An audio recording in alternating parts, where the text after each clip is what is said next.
Então, passado esse momento, a gente já entendeu como os políticos ficavam no poder, entendeu como se deu a urbanização. Agora nós vamos entender como se davam as revoltas, as pessoas que não aceitavam a república, que não aceitavam o governo, certo?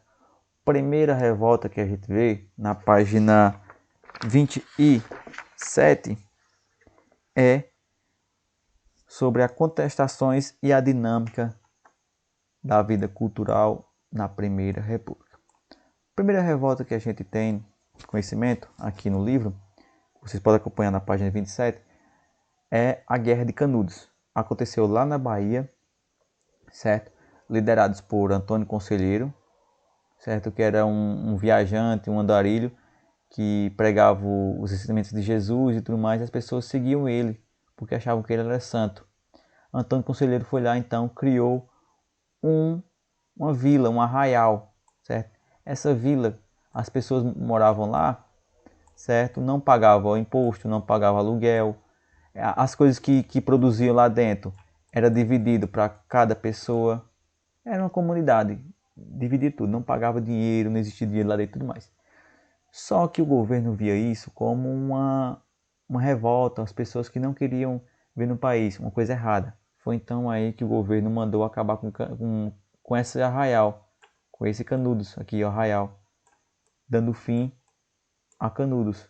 Por isso ficou conhecido como Guerra de Canudos, certo? Durou muito tempo, mas houve essa guerra. Agora vamos à principal fonte das revoltas. Uma das principais revoltas que aconteceu na Primeira República foi a revolta da vacina.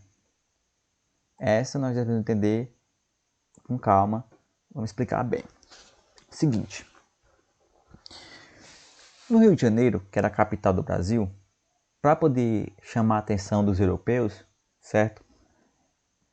O prefeito, o presidente do Brasil, queria modernizar e higienizar a cidade. Professor, como assim modernizar e higienizar?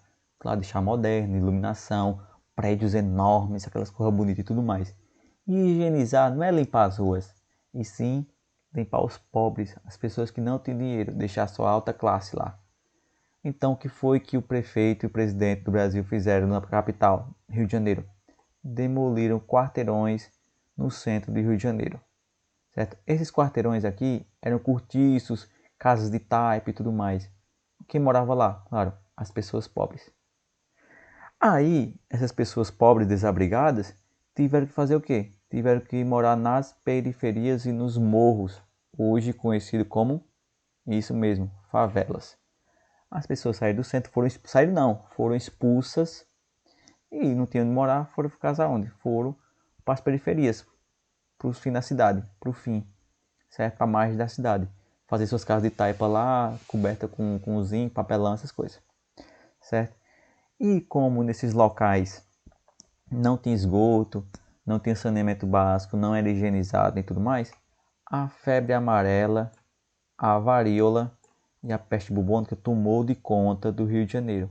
Tomou de conta mesmo. Foi um Deus nos acuda. É igual o coronavírus hoje, digamos, tá? Então foi aí que o presidente do Brasil, junto com o prefeito do Rio de Janeiro, nomeou Oswaldo Cruz para combater essas doenças. Oswaldo Cruz era um médico bem conhecido e tudo mais. Ele foi nomeado para, cara, vamos ajudar nós a combater lá as doenças, vamos nós ajudar, certo? Então Oswaldo Cruz, ele teve uma brilhante ideia de criar uma lei, um projeto de lei que tornava obrigatório a vacina. Obrigatório, não é pedir, ei, vocês vêm tomar vacina, vamos ali. Não, vai tomar vacina na porrada. Se não quiser, rapeia, vai tomar vacina, obrigado. Claro, teve oposição, né? Não era só chegar assim e botar a lei, não. Vai ter oposição. Professor, que oposição é essa? Como assim, professor? As pessoas não queriam, não? É, não queriam. Por quê? Vamos entender aqui. Os argumentos a favor da obrigatoriedade da vacina. Bem, o primeiro ponto é o seguinte: a varíola matava cerca de 4.000 pessoas todos os anos no Rio de Janeiro. Por ano, 4.000 pessoas, só a varíola, certo? E a vacinação tinha sido adotada com sucesso na Europa. Vacinação o quê? Obrigatória. Tá? Lembrando disso. Só que as pessoas, é o seguinte, quais os argumentos contra a vacina? Era o seguinte, o primeiro argumento era de que cada pessoa deveria ter o direito de escolher ou não se queria ser vacinada. Ou seja, não sou obrigado. Eu quero morrer, beleza. Entendeu? Tenho o direito de escolher, era para ter o direito. E os soros é o remédio, tá? E os funcionários da saúde não eram confiáveis. Eles não confiavam. Porque pensavam que já que o presidente foi lá, expulsou eles, demoliu as casas. Aí o que eles pensaram? Cara, eles vão trazer essa vacina para nós, para nos matar. Já que a gente não conseguiu matar a gente, vão nos matar agora com essa vacina. Por isso que eles não quiseram. E quando não queriam, os policiais usavam a força. Por isso que eles se revoltaram. É como eu falei para vocês. Vai tomar vacina não? Pega neles. Certo? Esses eram os motivos. A favor da vacina, contra a vacina. Lembre-se aí, ó. A favor por causa que curar a doença, que na Europa foi bem sucedido, mas contra era que eles não tinham o direito de escolher se queria tomar vacina ou não. Eles não confiavam nem no remédio, se era remédio na verdade era veneno, e nem nos funcionários da saúde. E ninguém, não confiava em ninguém, porque expulsaram ele lá das próprias casas, imagina o que ele ia fazer. Tá? Então foi aí que o Congresso Nacional aprovou uma lei da vacina obrigatória, né? Querendo a população ou não, certo? E disseram o seguinte, ó, os agentes de saúde e a polícia podem invadir as casas e podem aplicar a vacina neles, sem eles quererem ou não. Pode dar porrada, pode cair a pé aí, certo? Então, isso deu início aqui, à revolta da vacina. Como vocês podem ver na imagem aqui, de um lado temos os soldados, certo? Com a vacina e tudo mais. Do outro temos essas pessoas lutando contra os soldados. Era pau, pedra, facão, era tudo. Isso durou 4 dias de revolta, certo? Até que o presidente mandou bombardear mesmo, jogar bomba lá, tiro e porrada de bomba na área lá nas favelas e acabou com a guerra.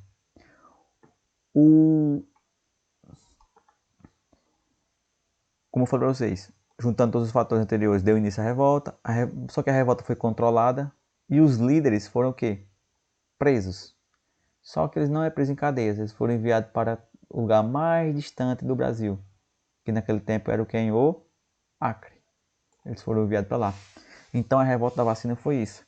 As pessoas foram obrigadas a tomar vacina, só que elas não confiavam.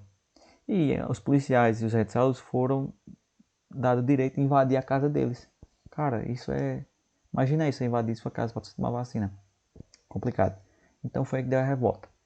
Certo? Juntando os fatores anteriores. Que fatores foram esses? Ser tirado de suas casas, certo? De apanhar da polícia e tudo mais. Gerou isso, essa revolta, que durou 4 dias. E, claro, quem ganhou foi o exército, né? Que tinha melhores armas e tudo mais. E os líderes foram presos e enviados lá pro Acre. Tá? Foi enviado lá pro Acre. Certo, gente?